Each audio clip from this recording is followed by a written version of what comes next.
Welcome to our channel commerce six. आज हम partner dissolution का जो टॉपिक कर रहे हैं उसके अंदर एक प्रैक्टिकल पार्ट करेंगे जिससे हमें ज़्यादा अच्छे से समझ में आ सके कि आगे का जो अकाउंटिंग ट्रीटमेंट है वो क्या होगा। तो एक प्रैक्टिकल क्वेश्चन है जो मैं आपके सामने लेके आई हूँ जिसका मैं सोल्व करवाऊंगी आपको आगे। तो वो जो क्वेश्चन है उसके अंदर एक तो कैपिटल अकाउंट बनेगा, एक रियलाइजेशन अकाउंट बनेगा और एक कैश अकाउंट बनेगा। जो आगे का जो फर्दर प्रोसीजर होता है डिसोल्यूशन में वो कैसे कैसे है वो मैं बता रही हूँ आपको। जैसे क्वेश्चन है, Shilpa, Meena and Nanda decide to dissolve the partnership on March 31st 2006. Their profit sharing ratio was 3:2:1 and their business balance sheet as under. उनकी जो बैलेंस शीट है वो इस प्रकार से है, लाइबिलिटी और एसेट है कैपिटल। शिल्पा की कैपिटल है 80,000, मीना की कैपिटल है 40,000 और बैंक लोन है 20,000, क्रेडिटर है 37,000, प्रोविजन फॉर डाउटफुल डेट है 1200 डेट्स और जो जनरल रिजर्व है वो है जी 12,000। एसेट साइड में लैंड है 81,000, स्टॉक 56,760 एंड डेटर्स है 18,600 और जो नंदा की जो कैपिटल है वो डेबिट साइड में है। इट मींस उसको कैपिटल जो है वो माइनस में है उसकी, तभी उसकी डेबिट साइड में है 23,000 और कैश जो है वो है जी फर्म के पास 10,840। तो एडजस्टमेंट क्या क्या होंगी जब फॉर्म डिसॉल्व होगी, तो क्या क्या एडजस्टमेंट है। सबसे पहले है जी जो स्टॉक है वो 41,660 रुपीज का टेकन कर लिया शिल्पा ने। कितने में? 35,000 में। She agree to discharge bank loan और उसने बैंक लोन क्या है 20,000 का जो बैंक लोन है उसको भी वो एक्सेप्ट कर रही है लेने के लिए। The remaining stock was sold at 14,000 and debtors amounting to 10,000 realized 8,000 and land is sold for amounting 1,10,000। Remaining जो डेटर्स हैं वो 50,000 में रियलाइज होंगे और पोस्ट का जो रियलाइजेशन अमाउंट है वो है जी 1200। ये इसकी एडजस्टमेंट है। अब आगे का जो सिस्टम रहेगा कि हमें क्या क्या करना है।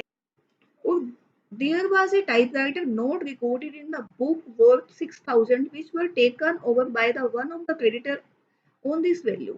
एक जो 6,000 का जो क्रेडिट टाइपराइटर है वो हमारे पास मेंशन नहीं था बैलेंस शीट के अंदर, लेकिन वो बाद में पता चला अनरिकॉर्डेड एसेट थी वो, और एक क्रेडिटर ने उसे 6,000 रुपीज में टेकन कर लिया। अब सबसे पहले हम जो रियलाइजेशन अकाउंट बनाएंगे वो सीखते हैं। तो हमने क्या करना है, जितनी भी हमारी एसेट है जो हमारी बुक वैल्यू पे है उसको हमने लिख लेना है। तो सबसे पहले लैंड है हमारी, टू लैंड आ जाएगा जी। तो लैंड है हमारी 81,000 की। उसके बाद है जी हमारा स्टॉक। स्टॉक की जो बुक वैल्यू है वो है 56,760। उसके बाद है जी डेटर्स। डेटर्स है जी हमारे 18,600 के।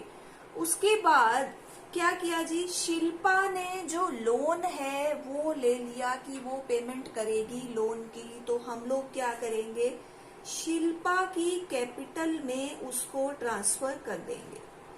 शिल्पा कैपिटल अकाउंट में 20,000 रुपीज और ब्रैकेट में लिख देंगे जी बैंक लोन। उसके बाद आ गया जी, इधर बैंक लोन आएगा, जो हमारी लाइबिलिटी है हम उसको इस साइड लिखेंगे बैंक लोन। बैंक लोन में आ जाएगा 20,000। उसके बाद है जी क्रेडिटर। क्रेडिटर है हमारे 37,000 के। नेक्स्ट है हमारा provision for doubtful debt. Provision for doubtful debt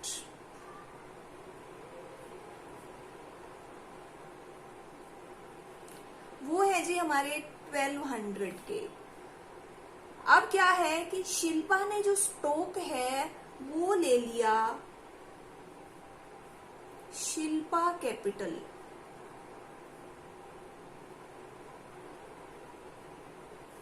में जो स्टॉक आ जाएगा वो आ जाएगा जी 35,000 का उसने स्टॉक ले लिया है, जिसकी वैल्यू थी जी 41,660। अब हमारे पास जो कैश आएगा वो क्या आएगा, एक तो स्टॉक हमारा रियलाइज होगा, स्टॉक हमारा रियलाइज हो गया, बाकी का 14,000 में, और जो डेटर्स हैं उसकी भी पेमेंट आएगी।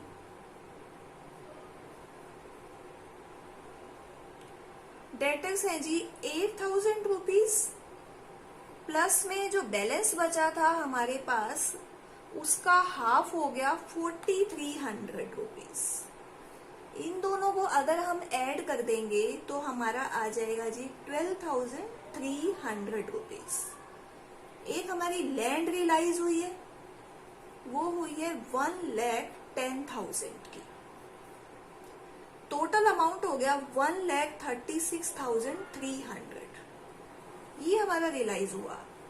अब उसके बाद हम लोगों ने क्या करना है कि इसमें हमने क्या क्या दिया, तो जो क्रेडिटर है उसकी पेमेंट करेंगे। 37,000 के हमारे क्रेडिटर थे और 6,000 रुपीज का जो टाइप राइटर है वो देने के बाद बाकी के जो क्रेडिटर बच गए वो 31,000 के बच गए। क्रेडिटर 31,000 और रियलाइजेशन का जो एक्सपेंस है वो आ जाएगा इसके अंदर, रियलाइजेशन एक्सपेंस 1200। तो हमारा टोटल जो एक्सपेंस आ जाएगा वो आ जाएगा जी 32,200। अब हम लोग जो बैलेंस निकालेंगे उसके बाद जो प्रॉफिट या लॉस है वो हम लोग पार्टनर्स की कैपिटल में ट्रांसफर कर देंगे। तो टोटल आ गया जी हमारा इसका 2,29,500। हम लोग क्या करेंगे, अब इस प्रॉफिट को, इस साइड का प्रॉफिट जो है उसको ट्रांसफर कर देंगे टू शिल्पा कैपिटल। उसके बाद है जी मीना कैपिटल और एक आगे जी नंदा कैपिटल। इन तीनों के अंदर डिवाइड कर देंगे तो कैपिटल हो गई जी, शिल्पा का प्रॉफिट हो गया 10,470 और मीना का जो है 6,980 और नंदा का है वो है जी 3,490। ये बैलेंसिंग फिगर से हमने निकाला है।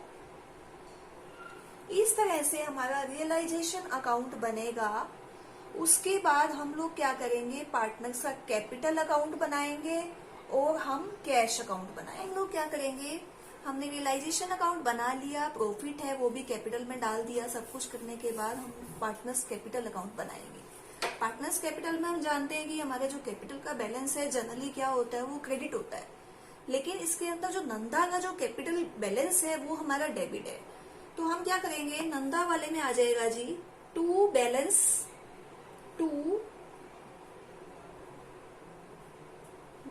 BD।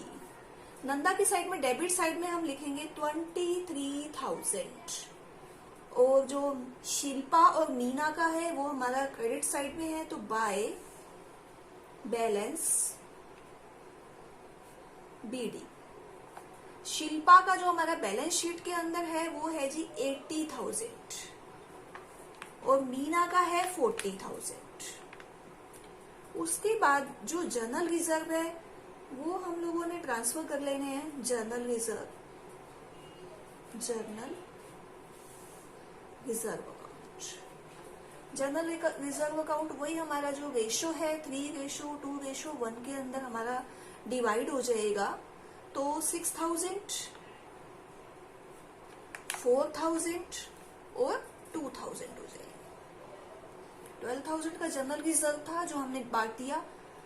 अब रियलाइजेशन अकाउंट में जो लोन था वो ले लिया था जी शिल्पा ने। तो शिल्पा ने अगर लोन लिया है तो उसकी जो कैपिटल में ट्रांसफर हो जाएगा तो बैंक लोन आ जाएगा to realization account. Realization account और ब्रैकेट में हम लोग कर देंगे bank loan account. Bank loan account कितना है जी 20,000 रुपीज। कैपिटल बढ़ जाएगी शिल्पा की। उसके बाद आ गया जी एक स्टॉक का। स्टॉक क्या था, वो भी शिल्पा ने ले लिया था 35,000 का।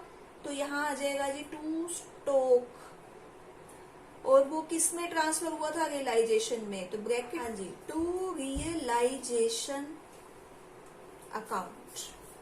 35,000 का शिल्पा ने जो स्टॉक लिया था उसकी कैपिटल कम हो जाएगी। अब क्या है जी, जो प्रॉफिट हमने रियलाइजेशन में निकाला था वो हम लोग कैपिटल में ट्रांसफर कर देंगे। तो आ जाएगा by realization account, by realization account.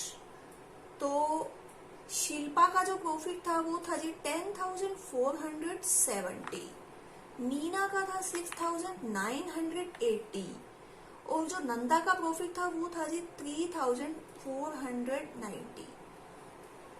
अब क्या करेंगे कि इन सबको जो पेमेंट है वो तो हमें कैश देनी पड़ेगी, क्योंकि अब तो फर्म डिसॉल्व हो गई है।